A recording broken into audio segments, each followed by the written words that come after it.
Hello food lovers, welcome back to Ratnam Ruchulu. Ratnam రుచుల్లో ఈ రోజు నేను చూపించబోయే డెలిషియస్ నాన్ వెజ్ కర్రీ పండుగప్ప ఇగురు. ఇది ఇంట్లోని చాలా ఈజీగా చాలా టేస్టీగా ప్రిపేర్ చేసుకోవచ్చు. అలాగే చాలా తక్కువ స్టెప్స్ అండి. దీంట్లో పెద్ద అంత కష్టమేం కాదు. ఎవరైనా ప్రిపేర్ చేసుకోగలిగిన ఈ రెసిపీ ఎలా తయారు చేసుకోవాలో ఇప్పుడు చూపించేస్తాను. ఈ కర్రీ కోసం 2 ఆనియన్స్, అలాగే పచ్చిమిర్చి చిన్న చిన్న ముక్కలు, కొత్తిమీర, కరివేపాకు తీసుకున్నాను. అలాగే 2 టేబుల్ స్పూన్ అల్లం వెల్లుల్లి paste and 1.5 tablespoon garam masala తీసుకున్నాను. ఇక్కడ కేజీ పండుగప్ప ముక్కలు తీసుకున్నానండి. దాంట్లో నేను కొంచెం పసుపు, అలాగే కొంచెం ఉప్పు వేసుకుంటున్నాను, కల్లుప్పు వేసుకుంటున్నాను 1 స్పూన్.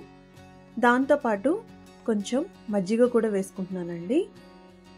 సో ఇవన్నీ వేసేసుకున్న తర్వాత ఒకసారి మనం ఆ ముక్కలతో బాగా కలిపేసుకుని ఇలా వీడియోలో చూపించిన విధంగా మొత్తం అంతా రబ్ చేసుకుంటూ క్లీన్ చేసుకోవాలండి. నేను ముందుగా ఆల్రెడీ ఈ చేప ముక్కలు అనేది క్లీన్ చేసేసాను. మళ్ళీ ఒకసారి క్లీన్ చేసుకున్నాను, దాంట్లో నీసువాసన పోయేంత వరకు. ఇప్పుడు మిక్సీ జార్ తీసుకుని దాంట్లో నేను 2 ఉల్లిపాయలు తీసుకున్నాను కదండి, అది ఇలా కట్ చేసుకుని మిక్సీ పట్టేసుకోవాలి. మిక్సీ పట్టేసుకుంటే మనకి ఇట్లా పేస్ట్ లాగా వచ్చేస్తుంది. ఇప్పుడు స్టవ్ మీద కడాయి పెట్టుకుని దాంట్లో నేను ఇక్కడ 4 table spoons of oil add చేసుకుంటున్నాను. సో నాన్ వెజ్ కర్రీ కదండి, కొంచెం ఆయిల్ ఎక్కువే పడుతుంది. సో కర్రీలో ఆయిల్ అంతా వేసుకొని చక్కగా కుక్ చేసుకుంటే కర్రీ కూడా పాడవకుండా ఉంటుంది. అలాగే దీంట్లో ముందుగా పేస్ట్ చేసుకున్న ఉల్లిపాయ పేస్ట్ని దీంట్లో వేసేసుకుంటున్నాను. సో ఇదొకసారి మనం చక్కగా ఇలా ఫ్రై చేసేసుకోవాలి. మరి ఎక్కువసేపు కాదండి, కొంచెం సేపు ఒక 5 మినిట్స్ ఫ్రై చేసుకుంటే సరిపోతుంది. దీంట్లో మనం ముందుగా తీసుకున్న అల్లం వెల్లుల్లి పేస్ట్ యాడ్ చేసేసుకుంటున్నాము. సో అల్లం వెల్లుల్లి పేస్ట్ కూడా వేసేసిన తర్వాత ఒకసారి మనం బాగా కలిపేసుకోవాలి. సో దీంట్లో ఉన్న పచ్చివాసన కూడా పోయేంత వరకు మనం ఫ్రై చేసుకోవాలి. అన్నీ కూడా బాగా ఎక్కువ బ్రౌన్ కలర్ వచ్చే వరకు చేయాల్సిన అవసరం లేదండి. ఒక 5 మినిట్స్ ఫ్రై చేసుకుంటే సరిపోతుంది, ఒకదాని తర్వాత ఒకట.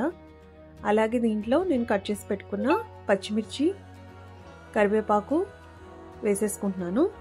ఇలా వేసేసుకుని ఒక 2 మినిట్స్ ఫ్రై చేసుకుందాము. ఇప్పుడు దీంట్లో మనం ముందుగా తీసుకున్న గరం మసాలా పౌడర్ను యాడ్ చేసేసుకుంటున్నామండి. సో ఇగురు కర్రీ ఎప్పుడు చేసినా కూడా గరం మసాలా వేసుకోవడం వల్ల దాని టేస్ట్ చాలా చాలా బాగుంటుంది. ఉట్టిగా ఉప్పు కారం కాకుండా ఇలా మసాలా వేసుకుంటే ఆ కర్రీ టేస్టే సూపర్గా ఉంటుంది.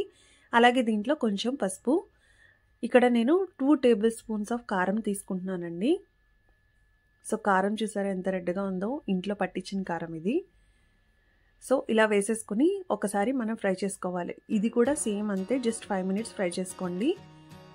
ఇలా ఫ్రై చేసుకున్న దాంట్లో మనం ఇక్కడ ఉప్పు యాడ్ చేసుకుంటున్నాం. నేనైతే 2 table spoons of salt add చేసుకుంటున్నాను. సో మన టేస్ట్ తగినంత యాడ్ చేసుకోండి.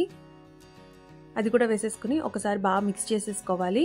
ఇప్పుడు నేనైతే దీంట్లో 1 గ్లాస్ ఆఫ్ వాటర్ తీసుకుంటున్నాను. అంటే 1 కేజీ చేప ముక్కలకి 1 గ్లాస్ ఆఫ్ వాటర్ సరిపోతుంది. ఎందుకంటే చేప ముక్కలు చాలా త్వరగా కుక్ అయిపోతాయి.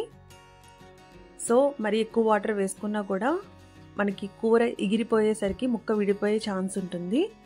సో 1 గ్లాస్ వాటర్ వేసుకొని సరిపోతుంది. సో ఇలా మరుగుతుంది కదండి, మనకి ఫస్ట్ మరిగిన తర్వాత ఒక 2 మినిట్స్ తర్వాత మనం ముందుగా వాష్ చేసి పెట్టేసుకున్న చేప ముక్కలను దీంట్లో వేసేసుకోవాలి. సో ఇట్లా పేర్చుకోవాలన్నమాట. సో ఇలా అన్నీ చక్కగా ఒకదాని తర్వాత ఒకటి పేర్చేసుకోవాలి.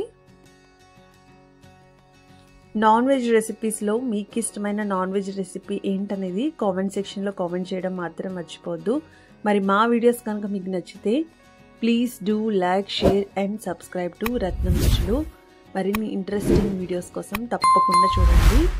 సో మీకేమైనా రెసిపీ కావాలంటే కంపల్సరీ మాకు కామెంట్ సెక్షన్లో కామెంట్ చేయండి. మా రెసిపీస్ కూడా మీరు ట్రై చేసినట్లయితే ఎలా వచ్చాయో, టేస్ట్ ఎలా ఉంది అనేది కూడా మాకు చెప్పండి. సో దట్ మేము హ్యాపీగా ఫీల్ అవుతాము. చూసారా, ఈ రకంగా అన్నీ వేసేసుకున్నాం కదా. ఇప్పుడు దీంట్లో పైనుంచి నేను కొత్తిమీర చల్లేసుకుంటున్నానండి. సో కొత్తిమీర అనేది లాస్ట్లో యాడ్ చేసుకోవడం వల్ల ఫ్లేవర్ చాలా బాగుంటుంది. సో ఇప్పుడు ఒకసారి మనం ఇట్లా కదిపేసుకుందాము. గరిట పెడితే ముక్క విడిపోయే ఛాన్స్ ఉంటుంది. సో దట్ నేను అందుకని ఇట్లా 2 వైపులా పట్టుకొని ఇట్లా తిప్పుతున్నాను. ఇప్పుడు దీనిపైన మూత పెట్టేసుకొని ఒక 15 to 20 minutes వరకు సిమ్లో పెట్టుకుని కుక్ చేసుకుంటే సరిపోతుంది. సో మనకి ఇలాగా కర్రీలో ఉన్న ఆయిల్ అంతా ఇలా బయటికి రావాలండి. ఇలా బయటకు వస్తే మన కర్రీ ప్రిపేర్ అయిపోయినట్టు. ఈ స్మెల్ అయితే ఇల్లంతా నిండిపోయింది. అలాగే ఈ పండుగప్ప ఫిష్ అనేది చాలా చాలా టేస్టీగా ఉంది అండ్ సాఫ్ట్గా కూడా ఉంది. ఈసారి ఫిష్ మార్కెట్లో మీకు కనుక ఈ ఫిష్ కనిపిస్తే కంపల్సరీ ట్రై చేయండి. ఈ రెసిపీ చాలా చాలా టేస్టీగా ఉంటుంది, బాగా ఎంజాయ్ చేస్తారు కూడా. సో అంతే అండి, ఎంతో ఈజీగా ప్రిపేర్ చేసుకొని పండుగప్ప ఇగురు రెడీ అయిపోయింది. మరి మా వీడియోస్ కనుక మీకు నచ్చితే please do like, share and subscribe. మరిన్ని ఇంట్రెస్టింగ్ వీడియోస్ కోసం తప్పకుండా చూడండి. Thanks for watching. Bye bye. See you in next video.